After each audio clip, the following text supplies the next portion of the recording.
ಸಾಕೊಳ್ಳುವಾಗ ಅವುಗಳಿಗೆ ಬಿಸಿಲಿನಿಂದ, ಮಳೆಯಿಂದ, ಗಾಳಿಯಿಂದ ರಕ್ಷಣೆ ಮಾಡಿ ಅವರನ್ನು ಸಾಕಾರ ಮಾಡೋಕ್ಕೆ ನಮಗೆ ಧನಸಗಳನ್ನು ನಿರ್ಮಾಣ ಮಾಡಿಕೊಟ್ಟಿದ್ದಾರೆ. ಜೊತೆಗೆ ನಮ್ಮ ಕೃಷಿ ಆಧಾರಿತ ಚಟುವಟಿಕೆಗಳಲ್ಲಿ ಉತ್ತಮವಾದಂಥ ಕೃಷಿಯನ್ನು ನಾವು ಮಾಡಿಕೊಳ್ಳಿಕ್ಕೆ ಕೃಷಿ ಹೊಂಡವನ್ನು ನಿರ್ಮಾಣ ಮಾಡಿ ಅದರಲ್ಲಿ ನೀರನ್ನು ಶೇಖರಣೆ ಮಾಡಿ ನಾವು ಬೇಸಿಗೆಯಲ್ಲೂ ಕೂಡ ಕೃಷಿಯಲ್ಲಿ ಉತ್ಪಾದನೆಯನ್ನು ಮಾಡಿಕೊಳ್ಳಿಕ್ಕೆ ಅವಕಾಶ ಕೊಟ್ಟಿದ್ದಾರೆ.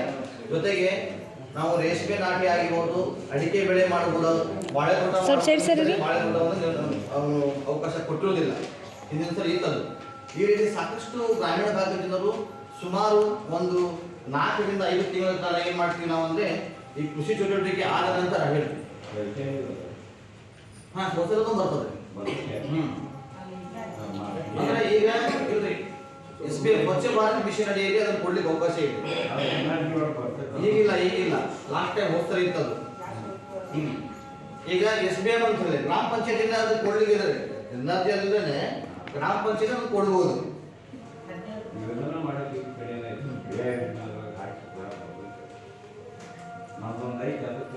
ಸುಮಾರು ನಾವು 3-4 ತಿಂಗಳ ಕಾಲ ಕೃಷಿ ಚಟುವಟಿಕೆ ಆದ ನಂತರ ನಾವು ಕೆಲಸಕ್ಕಾಗಿ ಗ್ರಾಮೀಣ ಭಾಗದಿಂದ ಮತ್ತೆ ಪಟ್ಟಣ ಪ್ರದೇಶಕ್ಕೆ ವಲಸೆ ಹೋಗಿ ತಮ್ಮ ಒಂದು ಜೀವನಕ್ಕಾಗಿ ನಾವು ಆರ್ಥಿಕ ಭದ್ರತೆಗಾಗಿ ಗ್ರಾಮವನ್ನು ತೊರೆದು ಬೇರೆ ಕಡೆ ಹೋದಾಗ ನಮ್ಮ ಮಕ್ಕಳ ಒಂದು ವಿದ್ಯಾಭ್ಯಾಸ, ನಮ್ಮ ಒಂದು ಸಾಮಾಜಿಕ ಬಾಂಧವ್ಯ ಮತ್ತು ನಮ್ಮ ಎಲ್ಲವನ್ನೂ ನಾವು ಗ್ರಾಮೀಣ ಭಾಗದಿಂದ ದೂರ ಇದ್ದಾಗ ಏನಾಗ್ತದಂದರೆ ವಲಸೆ ಪ್ರಮಾಣ ಹೆಚ್ಚಿಗೆಯಾಗಿ ಗ್ರಾಮೀಣ ಭಾಗದ ಜನಸಂಖ್ಯೆ ವಾಸುವುದು ಕಡಿಮೆ ಆಗ್ತದೆ.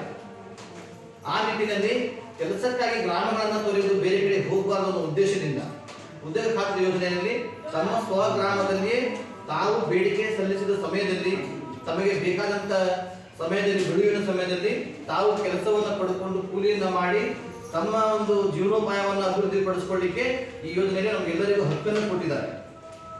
ಆ ಹಕ್ಕಿನಲ್ಲಿ ನಮಗೆ 100 ದಿನ ಹಕ್ಕಿತ್ತಲ್ಲ, ಅದನ್ನು 25 ದಿನಗಳಿಗೆ ಹೆಚ್ಚು ಎಲ್ಲರೂ ಸಾಕಷ್ಟು ಮಂದಿಗೆಲ್ಲ ಕೇಳ್ತಿದ್ರು. ಮಳೆಗಾಲ ಎಲ್ಲ ಕಡಿಮೆ ಆದಾಗ ನಮಗೆ 150 ಜನ ಬೇಕಂತ ಹೇಳಿ ಕೇಳ್ತಾ ಇದ್ರು ಎಲ್ಲ ಕಡೆ. ಆದರೆ ಅದನ್ನು 125 ದಿನಕ್ಕೆ ಹೆಚ್ಚಿಗೆ ಮಾಡುವಂಥದ್ದು ಕೂಡ ಕೇಂದ್ರ ಸರ್ಕಾರಕ್ಕೆ ನಾವು ಶ್ಲಾಘನೀಯವಾಗಿ ಧನ್ಯವಾದ ಕೂಡ ನಾವು ಹೇಳಬೇಕು ಗ್ರಾಮೀಣ ಭಾಗದಿಂದ ಅವರಿಗೆ. ಈ ವಿಷಯ ಗಮನಿಸಿಕೊಂಡು ನಾವು ಏನು ಮಾಡಿದ್ದೀವಿ ಅಂದರೆ, ಮೊದಲನೇದಾಗಿ ಯೋಜನೆಯಲ್ಲಿ ನಾಮಕರಣವನ್ನು ಬದಲಾವಣೆ ಮಾಡಿದ್ದನ್ನು ನಾವು ಗಮನಿಸಬೇಕಾಗಿದೆ. ಉದ್ಯೋಗ ಖಾತ್ರಿ ಯೋಜನೆ ಬದಲಾಗಿ ನಾವು VGP ರಾಮ್ಜಿ ಅಂತೇಳಿ ನಾವು ಅದನ್ನು ಅನುಮೋದನೆ ಮಾಡಬೇಕು.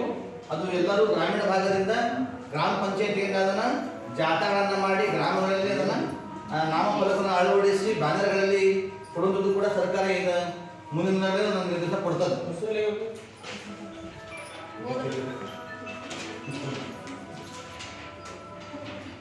1/4/2024 31/3/2020 ಅವಧಿಯಲ್ಲಿ ಒಂದು ಆರ್ಥಿಕ ವರ್ಷದಲ್ಲಿ 11 ಗ್ರಾಮ ಪಂಚಾಯತಿಯಲ್ಲಿ 1,05,73,343 ರೂಪಾಯಿಯನ್ನು ಖರ್ಚಾಗಿದೆಯಲ್ಲ, ಅದು ಕೂಲಿ ಮತ್ತು ಸಾಮಗ್ರಿ ಅಷ್ಟು ಸೇರಿ.